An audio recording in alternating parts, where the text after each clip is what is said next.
Buenos días a todos. Les damos la bienvenida a Comprensión de los Tiempos Actuales. Hoy vamos a comenzar la clase de Oseas, Sofonías y Joel. Con el pastor Kyle Bauer estamos llegando a la recta final con los profetas menores y este panorama del Antiguo Testamento definitivamente ha sido súper bien. Pastor Kyle, le damos la bienvenida. Muchas gracias por este tiempo. Muy buenos días todos. Qué gusto estar nuevamente con ustedes en el panorama del Antiguo Testamento.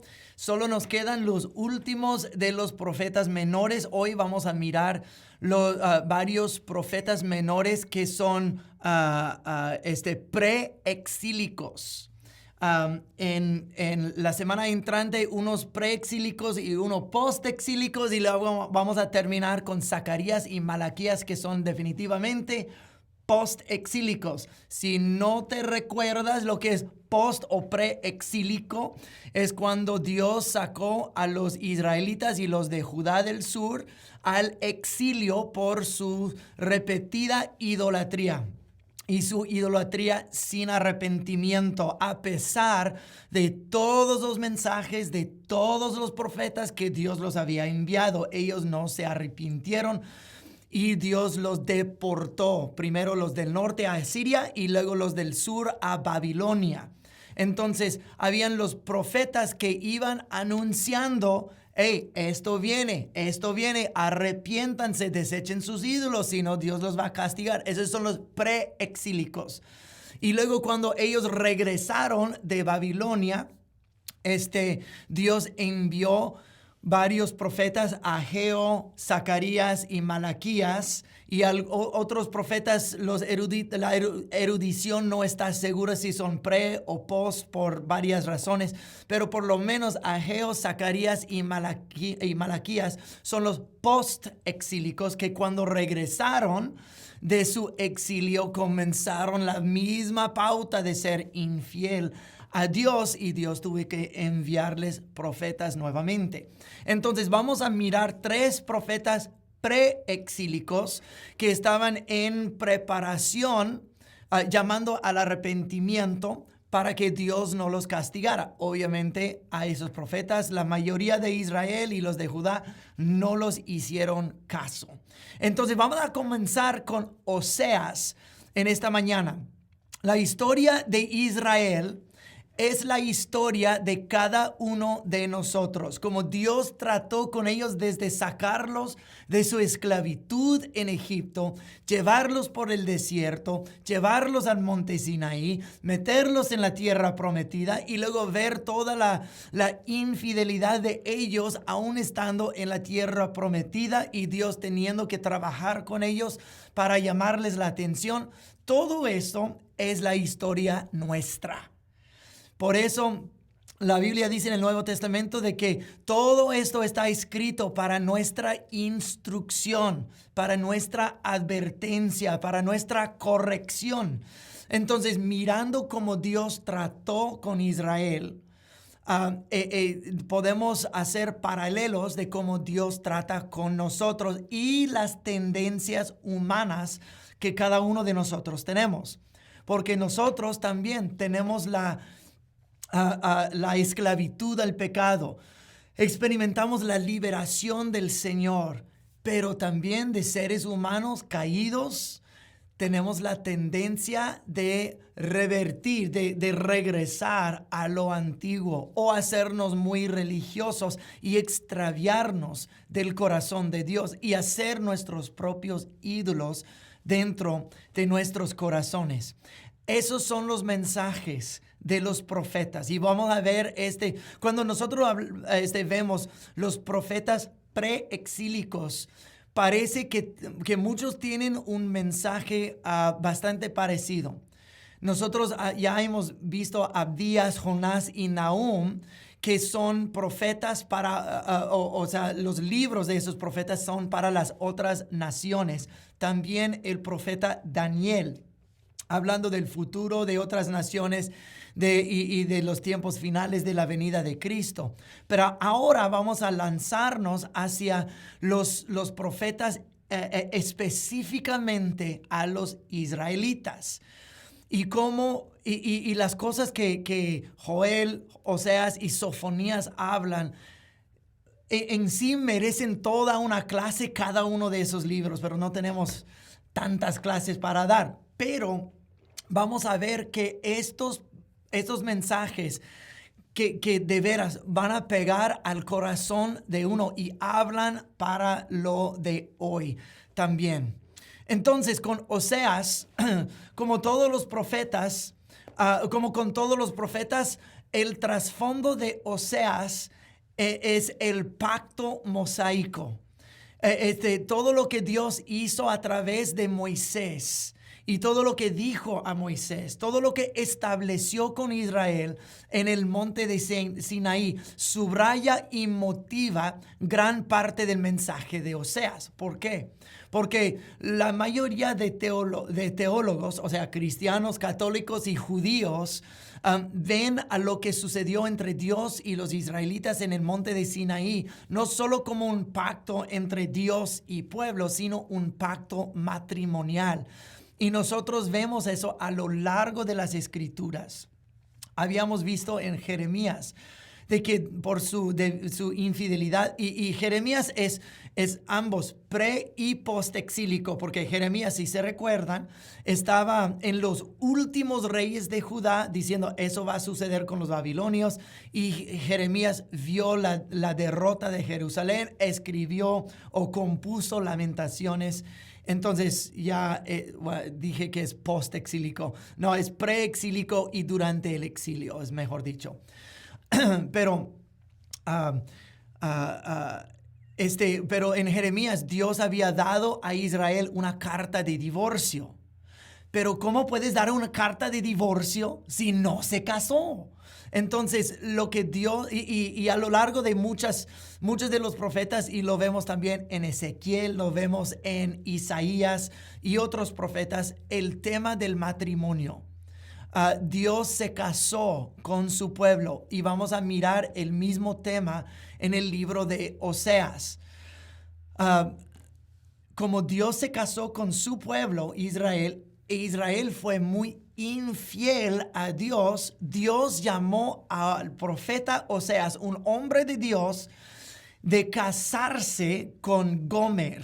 Y Gomer era una prostituta. Imagínate, un hombre de Dios casándose con una prostituta.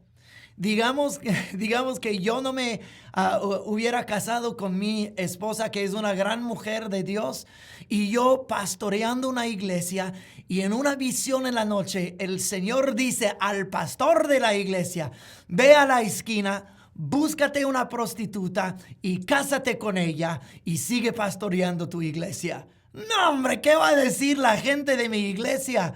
Híjole, pero eso es lo que Dios dijo a Oseas: cásate con esta prostituta ahí en la esquina de la calle. ¡Wow! Nosotros hablamos del profeta Ezequiel como el profeta de dramatizaciones. Mira, eso es un drama horrible que Oseas tuvo que vivir. Pero era el símbolo, una metáfora en vivo de lo que Israel era para Dios: una esposa contaminada, una esposa infiel, una esposa extraviada, una esposa que se iba buscando otros amantes. Y eso es lo que Dios dijo que Oseas hiciera para que los israelitas, estoy seguro, porque antes de que Oseas tuviese esa esposa, estoy seguro que ya estaba profetizando, ya era reconocido como profeta. Y me imagino que todos los israelitas alrededor estaban rásquese la cabeza diciendo: ¿qué? Pero ya venían las profecías de José para Israel. Igual como yo me casé con ella, una prostituta, Dios se casó con ustedes, y ustedes igual de infieles con su idolatría. Interesante que Dios hace el equivalente de la prostitución a la idolatría, la infidelidad. Eso podemos aplicar a nuestras vidas. ¿Qué es un matrimonio? Lo vimos en Cantares hace varias semanas, de que el matrimonio es un una relación exclusiva. Es una relación de pacto, una relación que debe llevar fruto. Y ahora nosotros, y eso es lo que Dios quiere con Israel, pero en su idolatría lo está haciendo el equivalente a la prostitución o la infidelidad sexual. Nosotros vemos esto en el libro de Apocalipsis, como hemos anotado anteriormente, de que al final del libro, de toda la Biblia, el libro de Apocalipsis y de toda la Biblia, vemos dos mujeres. La prostituta de Babilonia, o sea, la contaminación de todo este mundo, o la novia de Cristo. Tenemos esas dos mujeres. También nos dimos cuenta en el libro de Proverbios, están esas dos mujeres, la seductora y la mujer sabiduría. ¿Y cuál seremos? Y Oseas lleva este tema bíblico también, de que qué tipo de persona seremos para Cristo Jesús cuando Él vuelva. Porque Él se casará con una novia, no con una prostituta. Entonces, lo que vemos en el libro de Oseas y los otros profetas es Dios corrigiendo a su pueblo con quien él se casó, y hace lo mismo hoy. Corrige a la iglesia que será la novia de Cristo. Entonces, ¿qué es la tipo de, entre comillas, prostitución o idolatría que nosotros cometemos hoy día? Dios habla específicamente a estas cosas en los profetas menores. En el final del libro de Primera de Juan, todo lo que dice que Dios es amor, hay que amarnos los unos a los otros y de conocer a Cristo y todo eso. La última palabra que dice Juan en Primera de Juan es: mis queridos, guárdense de los ídolos, manténganse puros y limpios, desechen ídolos, pero son ídolos que nosotros erigimos en nuestros corazones. Entonces déjame poner el escenario detrás de Oseas. Oseas era un profeta al norte de Israel, o sea, acuérdense, en el reino dividido, desde Salomón para adelante. En el norte, Israel nunca tuvo un buen rey que seguía a Dios. El ministerio de Oseas duró 75 años. Y así que las escrituras en su libro no son una sola profecía continua, sino varias profecías que duraron décadas. Y eso es la compilación de todo lo que Dios habló a Israel en el norte mediante Oseas durante todo su ministerio.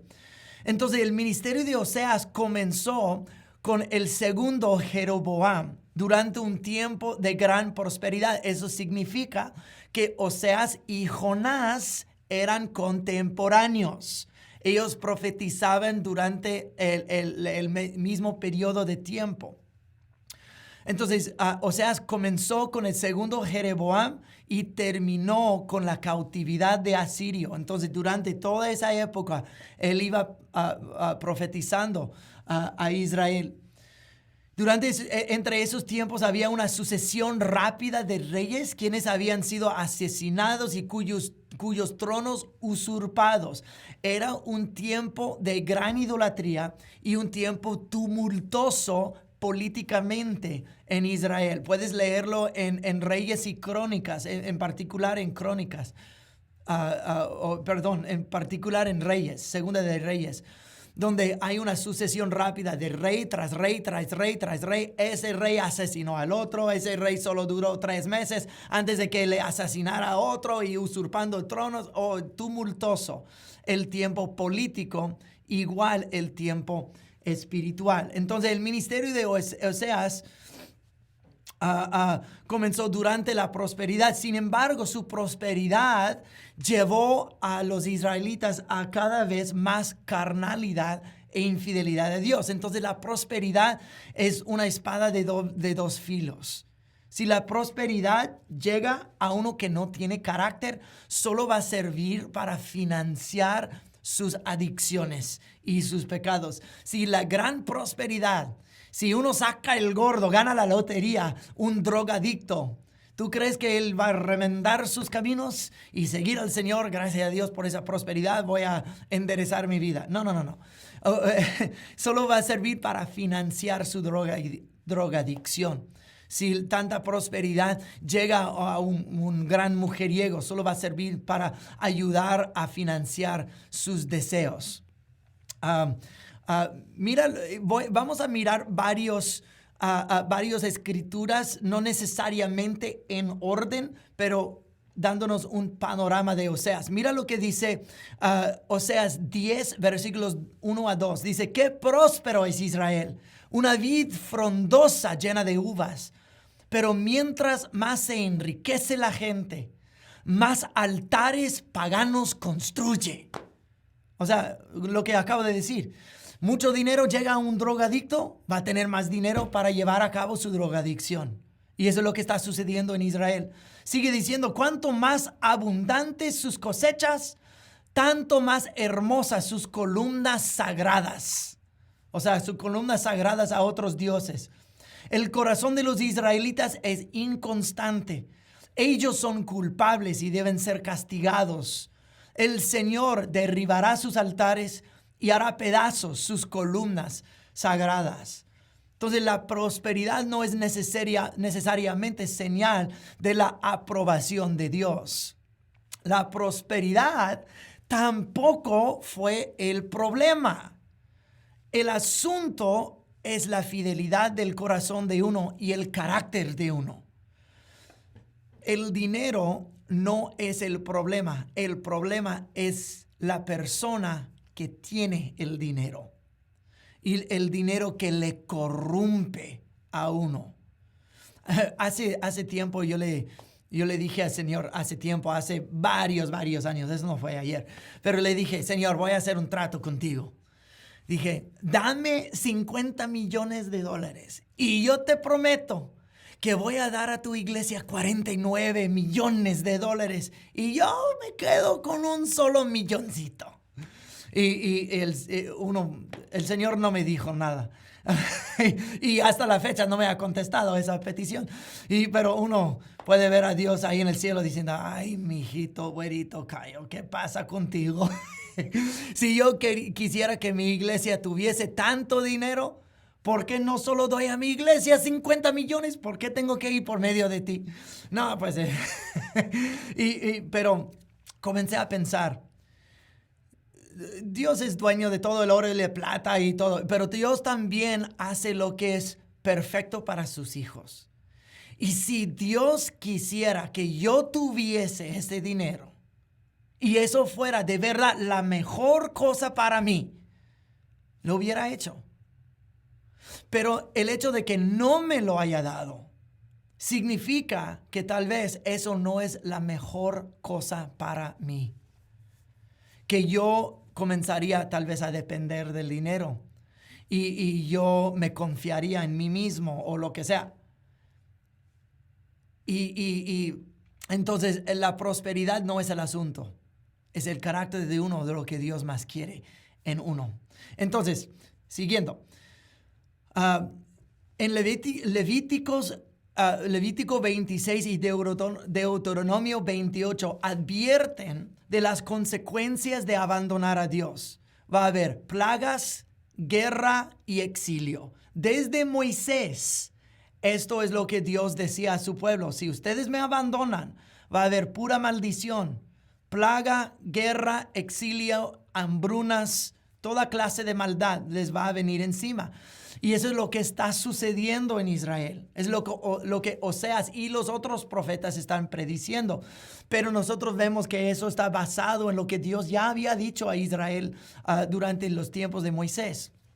Oseas 6:5 dice, envié mis profetas para destrozarlos, para aniquilarlos con mis palabras, con juicios tan inevitables como la luz. El libro de Proverbios dicen de que el siervo debe ser disciplinado, aunque escucha las palabras de su amo y las entiende, no las hará caso, sino tiene que castigar o sea, con algo más severo que solo las palabras. Dios envió sus profetas para destrozarles con palabras. Ellos ni en cuenta, no hicieron caso. Oseas 12:8 dice, se jactan que aunque son engañosos en todo lo que hacen, que su récord está limpio y que Dios no los mira.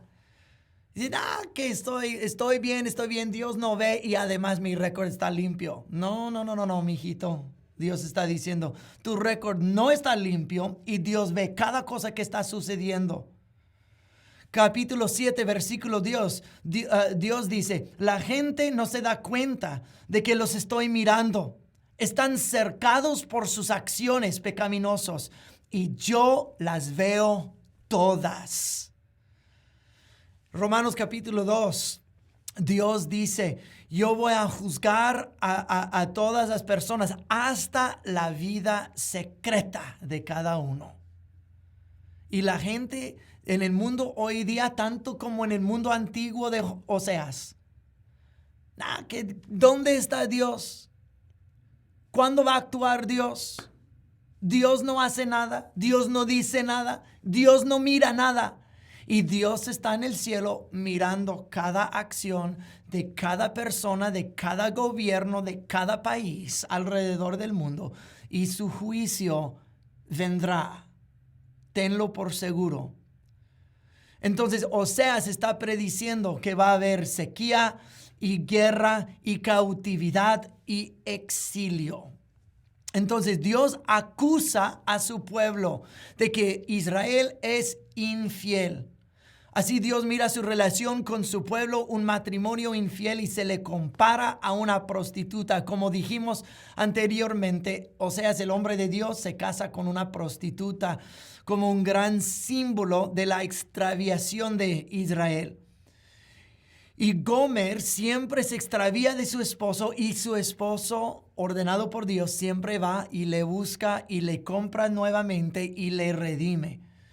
Dios acusa a Israel, el pecador. Capítulo 7, versículos 3 a 10. Son varios cargos en contra de Israel y así son varios de sus cargos. La gente entretiene al rey con su maldad.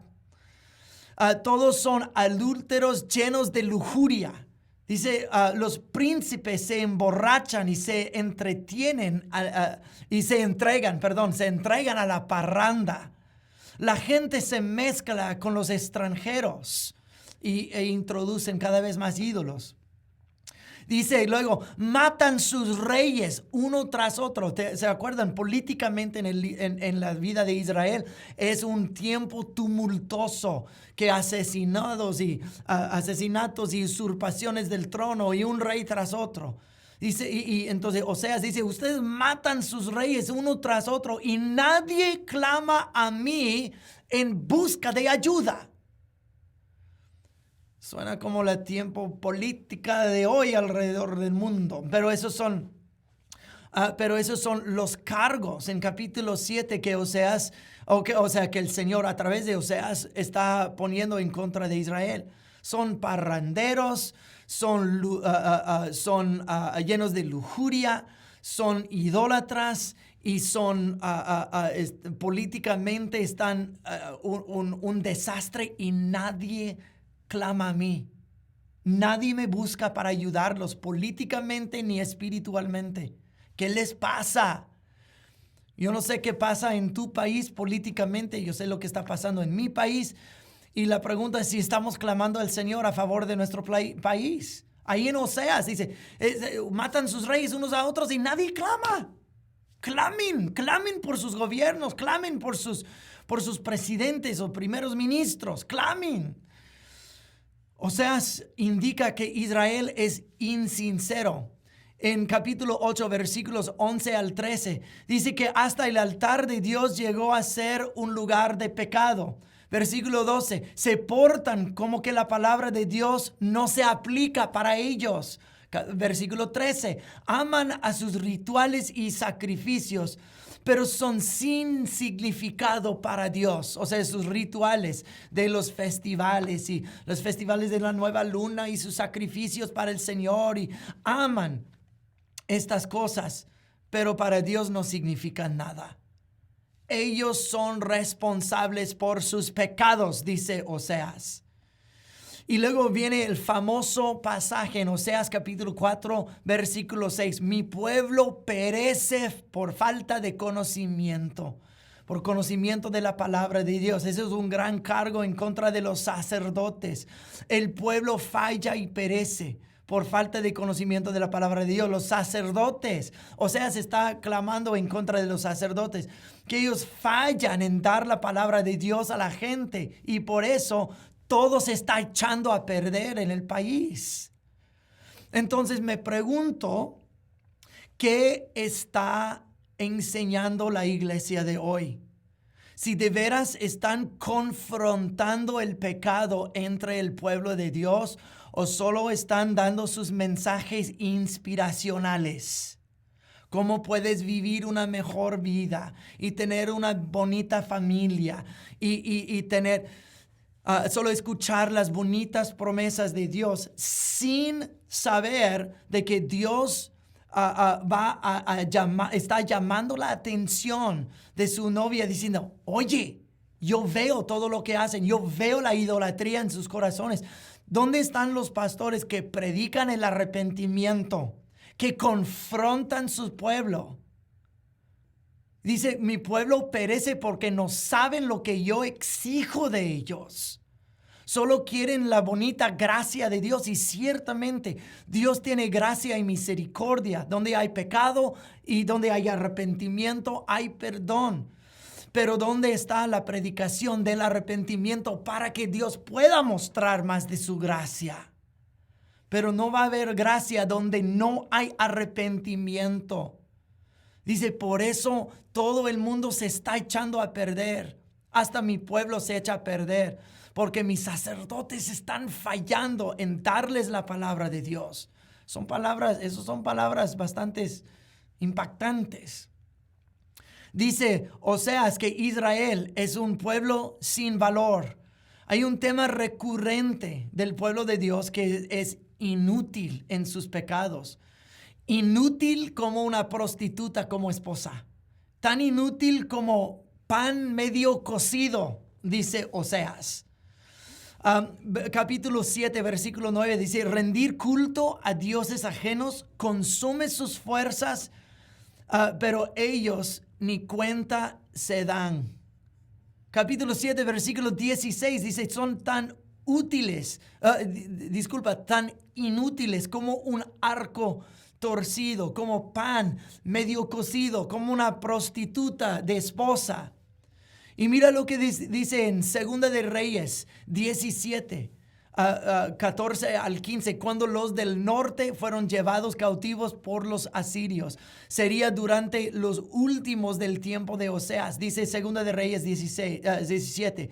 Sin embargo, los israelitas no quisieron escuchar. ¿Escuchar a quién? Gente como Jonás y gente como Oseas. Fueron tan tercos como sus antepasados, quienes se negaron a creer en el Señor su Dios. Rechazaron sus decretos y el pacto que él había hecho con sus antepasados y despreciaron todas sus advertencias. Rindieron culto a ídolos inútiles, por lo cual ellos mismos se volvieron inútiles. Y el que escribió el libro de Segunda de Reyes, o sea, no sé y no tenemos evidencia de erudición de eso, pero me imagino de que una de las razones que él escribió es ídolos inútiles, gente inútil. Tal vez él leyó las profecías de Oseas. Son inútiles como prostituta de esposa, inútiles como un arco torcido, inútiles como pan medio cocido. Y el que escribió Segunda de Reyes está diciendo, ellos volvieron a ser inútiles y fueron entregados a sus opresores. Pero también hay un tema de restauración en Oseas. Muchas veces leyendo los profetas, uno puede caer en la trampa de pensar que Dios es un enojón, un iracundo, un malvado, un Dios de puro castigo. Pero Él desea restaurar. Mira lo que dice en Oseas 6:11. Dice, yo deseaba volver el bienestar de mi pueblo. Capítulo 7, versículo 1 dice, yo quiero sanar a Israel, pero sus pecados son demasiados grandes. Capítulo 7, versículo 13 dice, yo deseaba redimirlos, pero han dicho mentiras de mí. O sea, Dios quiere restaurar a Dios nuevamente. Quiere restaurar la novia de Cristo a fidelidad, como lo hizo la metáfora entre Oseas y Gomer, su esposa prostituta. Siempre iba y la compraba de nuevo para redimirla, para traerla de nuevo a casa, para que ella le fuera fiel a él. Eso es lo que Dios estaba haciendo con Israel. Pero no te equivoques, Dios manda el mismo mensaje para su iglesia de hoy. Eso es panorama de Oseas, y tenemos que saltar al libro de Joel, que algunos eruditos dicen que Joel es post-exílico, otros dicen pre-exílico. Yo creo que tiende más a lo pre-exílico. Pero vamos a mirar en Oseas, Joel y Sofonías muchos de los misma clase de mensajes. Por su infidelidad vienen plagas, hambrunas y guerras y toda clase y exilio. Entonces, la metáfora de Oseas es infidelidad.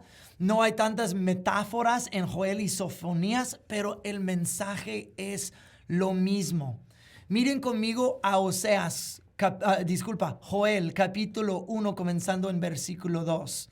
Dice, oigan esto, líderes del pueblo. Escuchen todos los habitantes de la tierra. En toda su historia, ¿había sucedido antes algo semejante?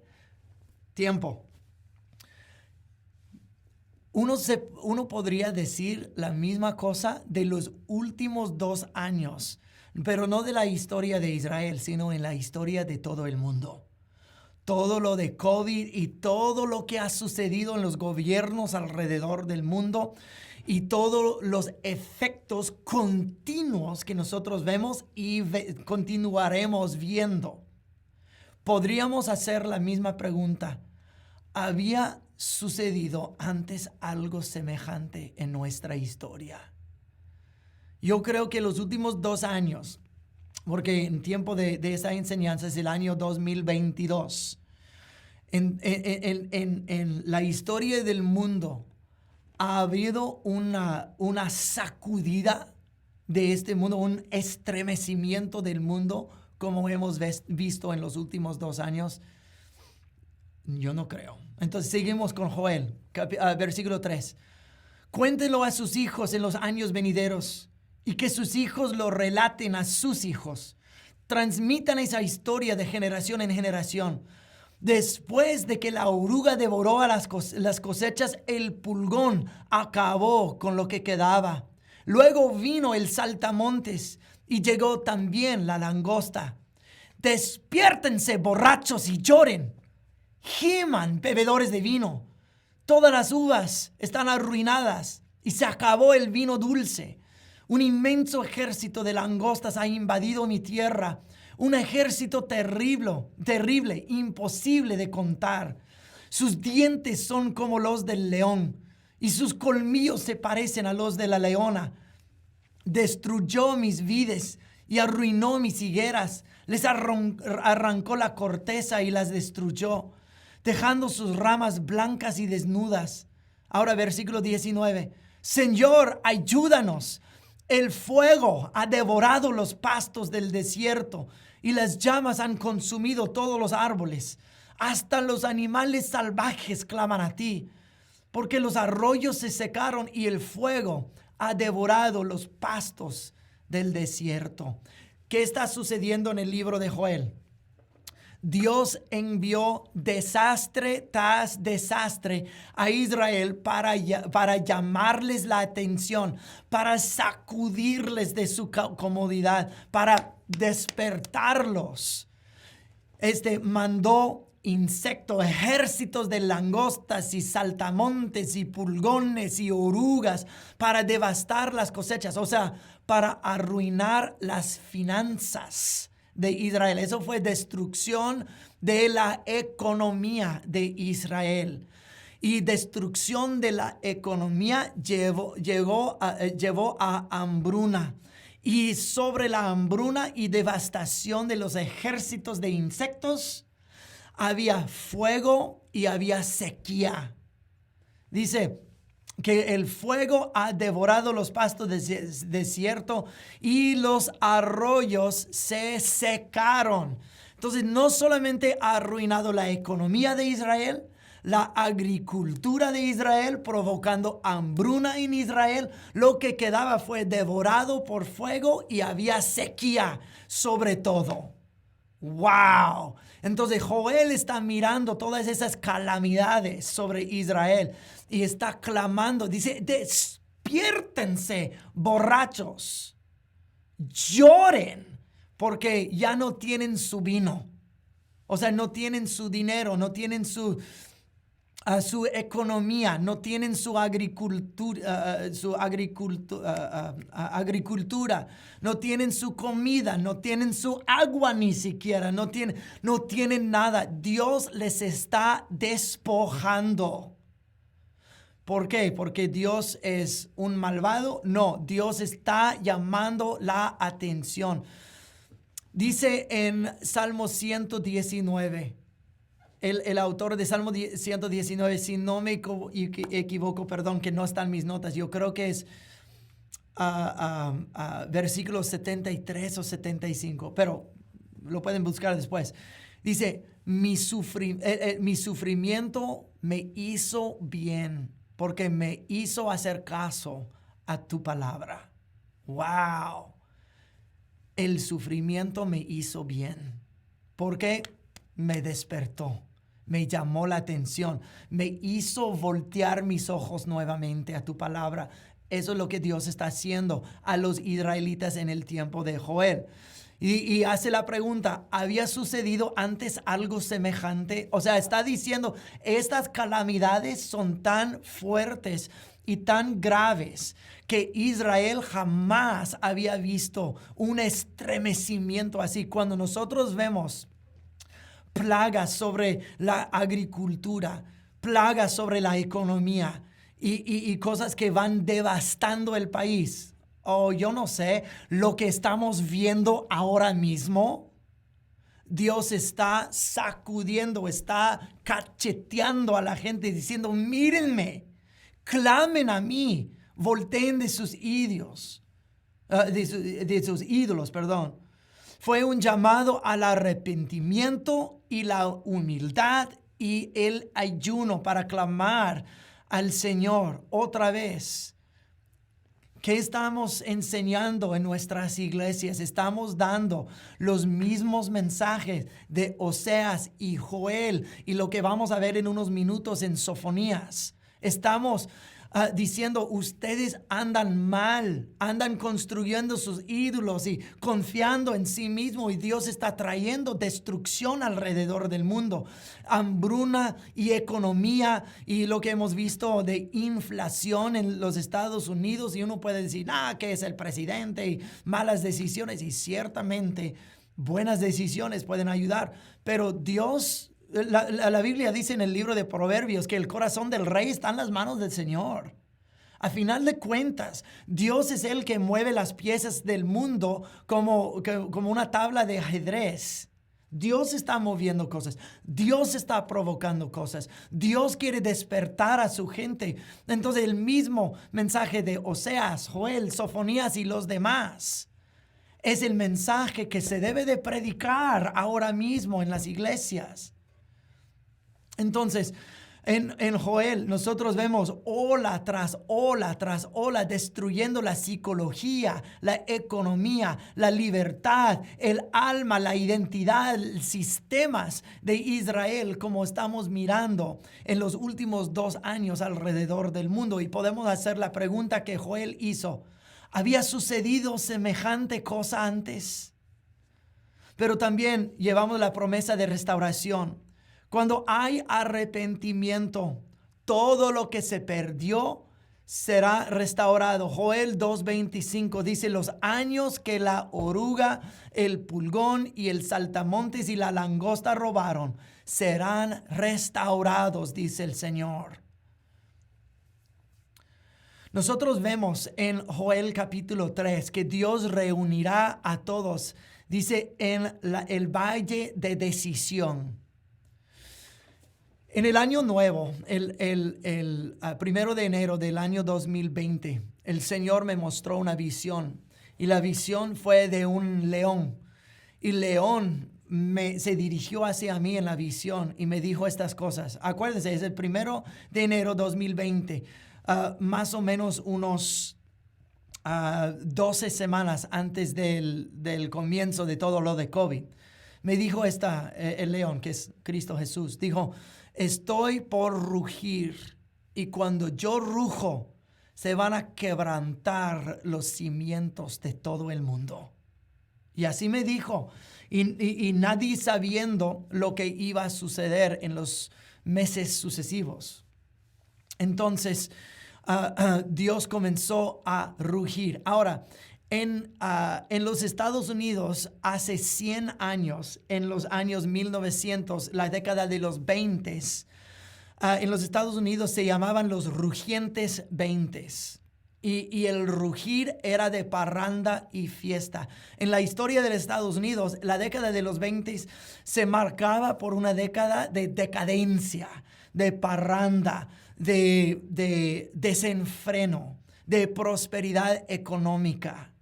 Y llegaron a conocerse como los rugientes 20.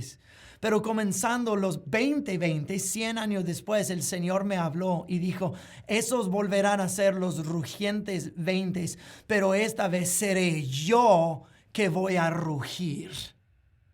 Los rugientes 20 serán marcados por el león de la tribu de Judá rugiendo, y cuando él ruge, se van a estremecer los cimientos del mundo. En Joel 3 nosotros vemos que Dios reúne a los pueblos en el valle de decisión. Entonces, si es el valle de juicio o valle de decisión, ¿qué decidiremos nosotros cada quien? ¿Qué decidiremos nosotros hacer con nuestras propias vidas y como nación?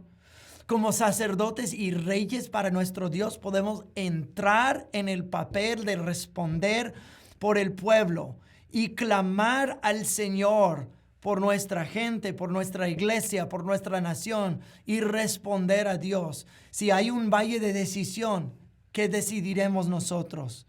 ¿Cómo viviremos? ¿Cómo responderemos al Señor?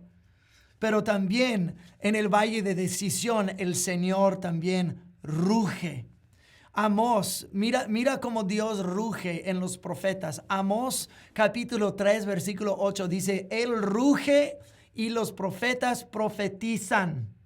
Amós 1:2 dice, Él ruge y todo se seca. Oseas 11:10 dice, Él ruge y manda llamar a su pueblo de regreso de su exilio. Joel 3:16 dice, Él ruge y sacude la tierra. Entonces,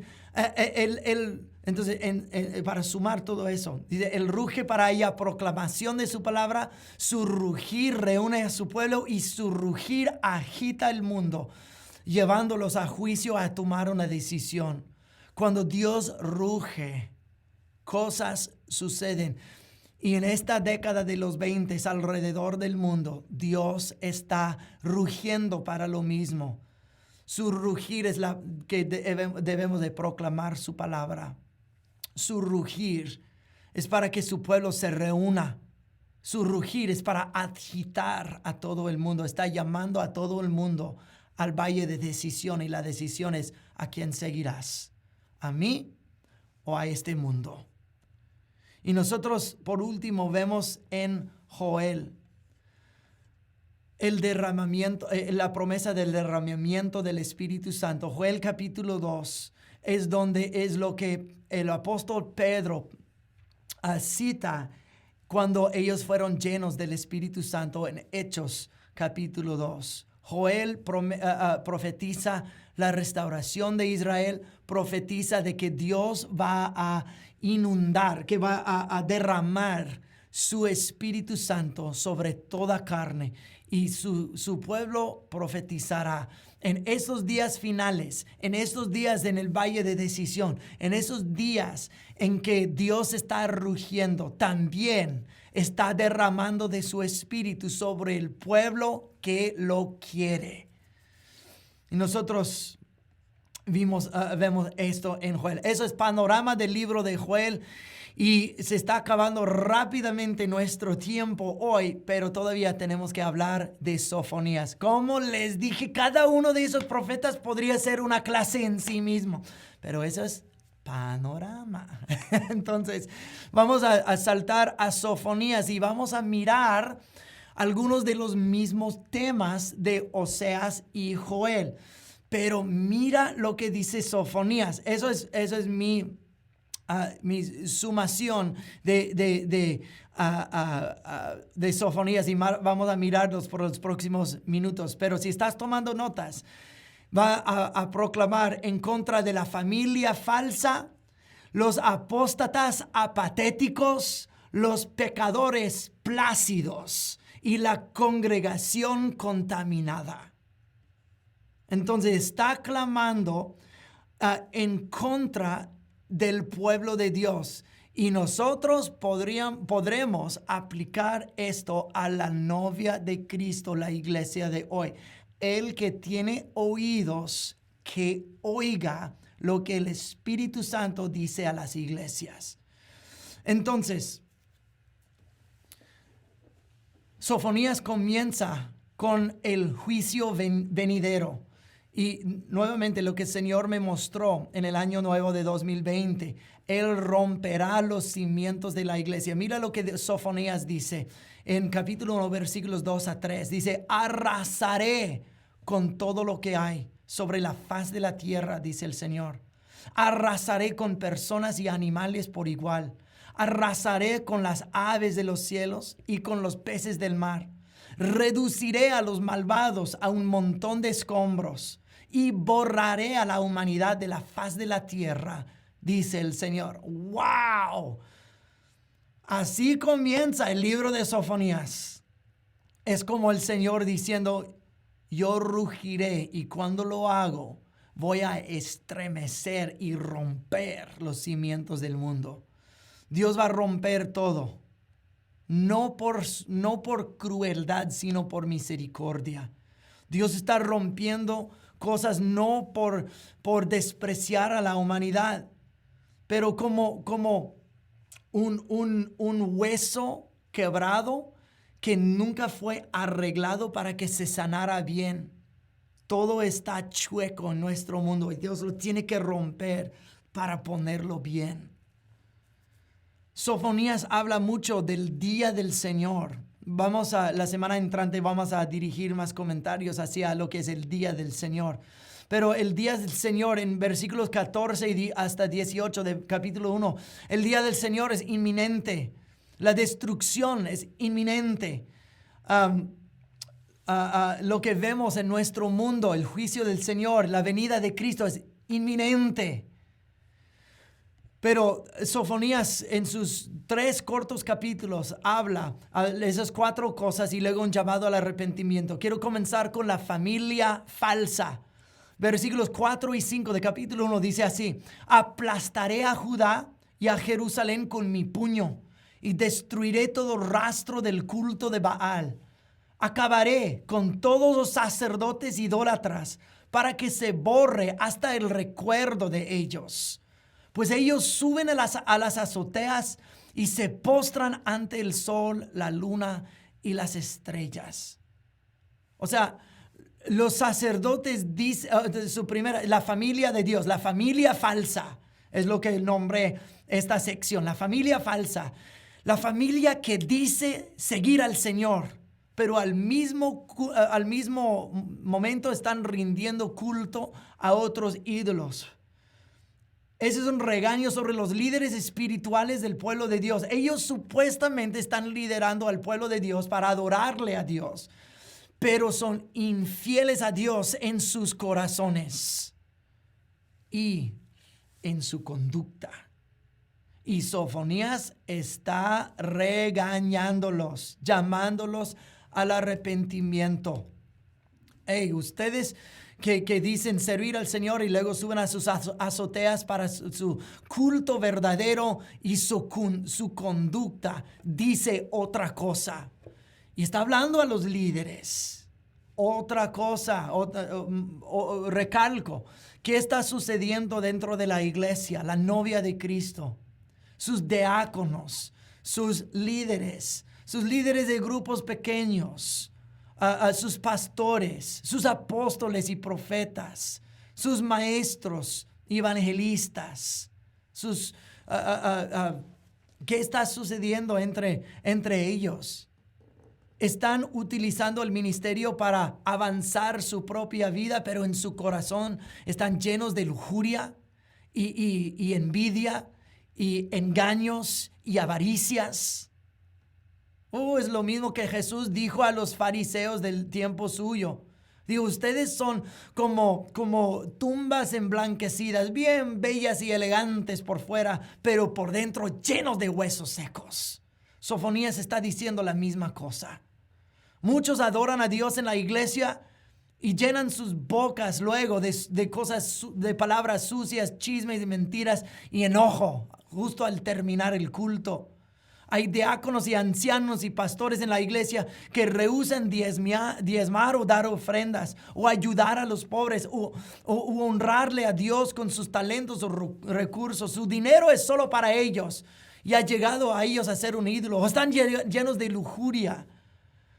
Hay gente en las iglesias que rehúsan servir a Dios o servir a la iglesia o a otras personas, sino solo andan quejándose del pastor y los líderes en vez de orar y clamar a Dios por ellos. Hay otras personas que dicen ser parte del pueblo de Dios que sí dan, pero lo hacen para controlar o para manipular. Dicen, no. Esos son bien pintaditos por fuera, pero dentro están llenos de toda clase de maldad. Y Sofonías está llamando la atención al pueblo de Dios. Dice, no, eso no puede ser.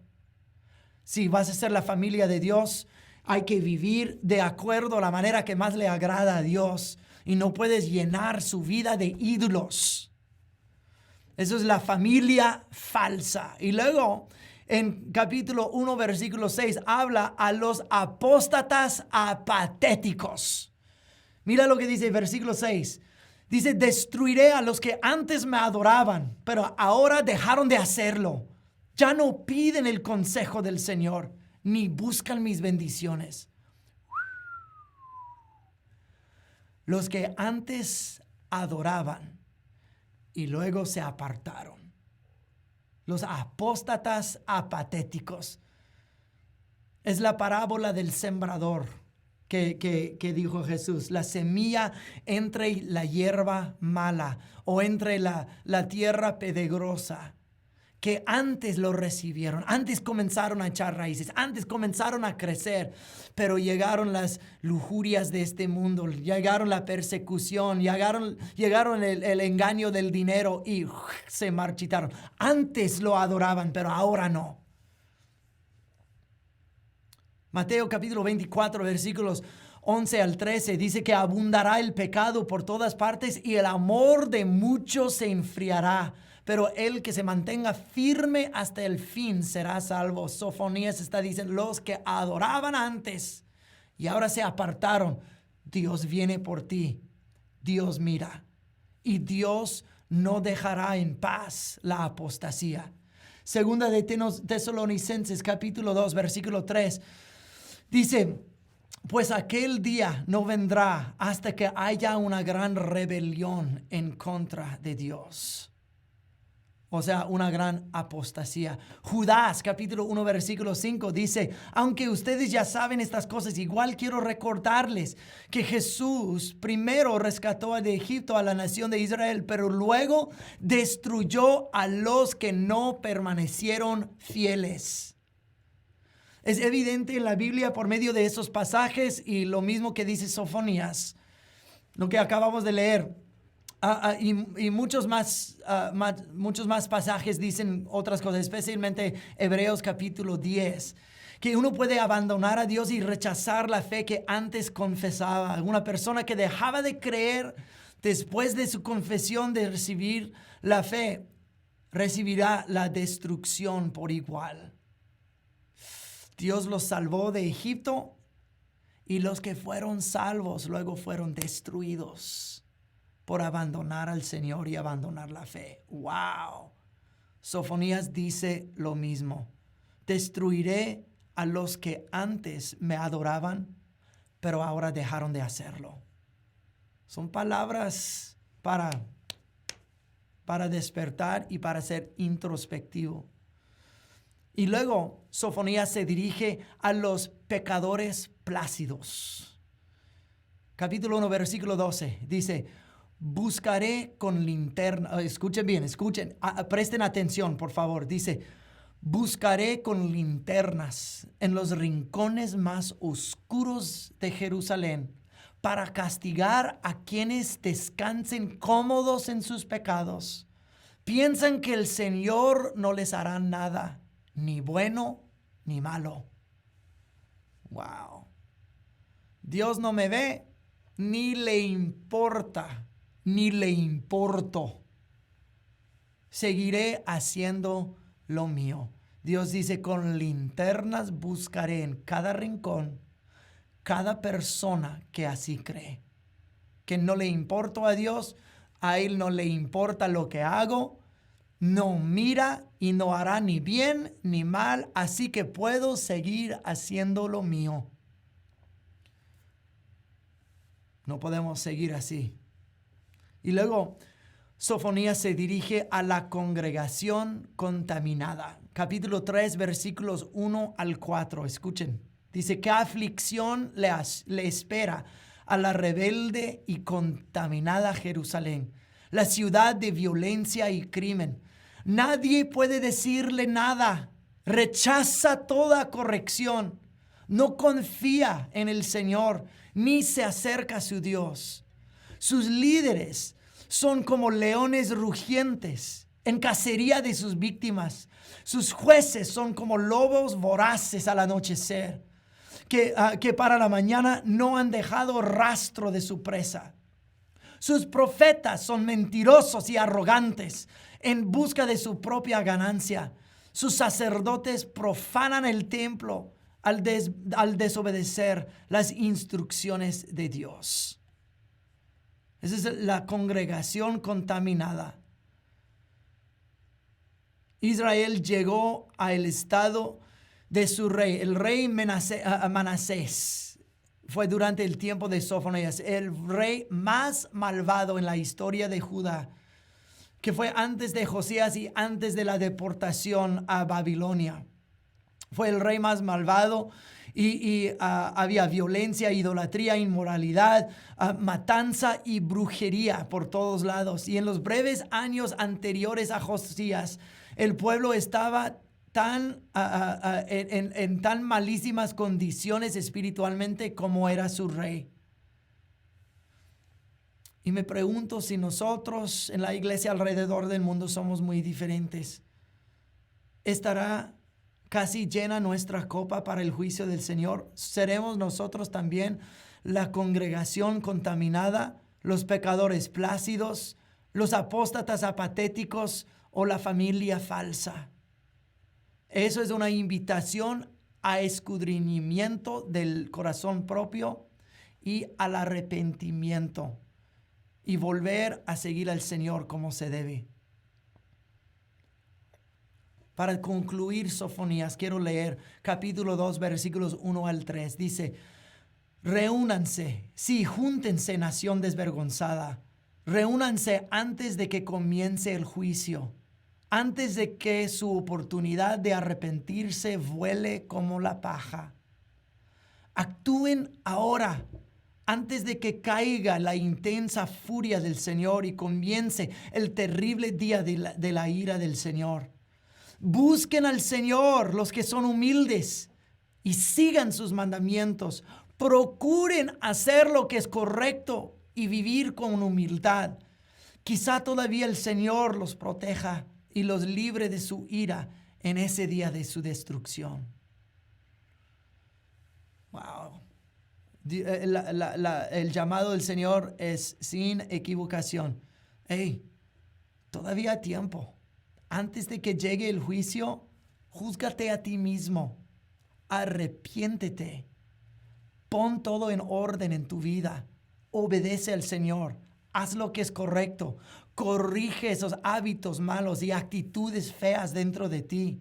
Sométanlos todos al Señor y deja que su Espíritu Santo te vaya renovando para que parezcas más y más a Cristo, para que cuando llegue el gran día del Señor, no tengas vergüenza.